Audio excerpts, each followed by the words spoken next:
സൂറത്തു യാസീൻ ലിമാ ഖുരിഅ ലഹു, എന്ത് നിയ്യത്തിന് വേണ്ടി ഓതിയോ യാസീൻ ഓതിയാൽ അവന്റെ മുറാദ് ഹാസിലാകുമെന്ന് മുഹമ്മദ് റസൂലുള്ളാഹി.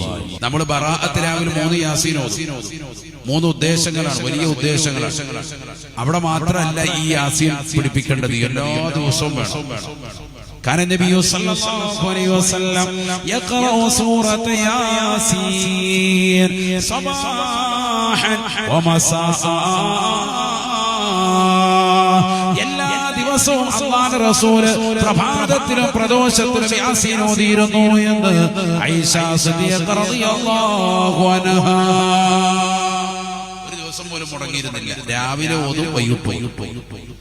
നമ്മൾ ഒരെണ്ണം മഗ്‌രിബ് കഴിഞ്ഞ് ഓതിയാൽ തന്നെ ഭയങ്കര സംഭവം നടക്കും. അല്ലാഹു നമ്മളെ സാലിഹീങ്ങളെ ചേർക്കട്ടെ. രാവിലെയും വൈകിട്ടും ആര് ഓതുമായിരുന്നു? നബി സല്ലല്ലാഹു അലൈഹി വസല്ലം. കാന എന്ന പദം സാധുമാർക്കൊക്കെ അറിയാൻ, ദവാമിനെ കുറിക്കും.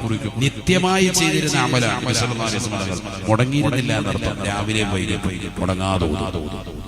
അപ്പൊ അത് വരണം നമ്മുടെ ജീവിതത്തിൽ.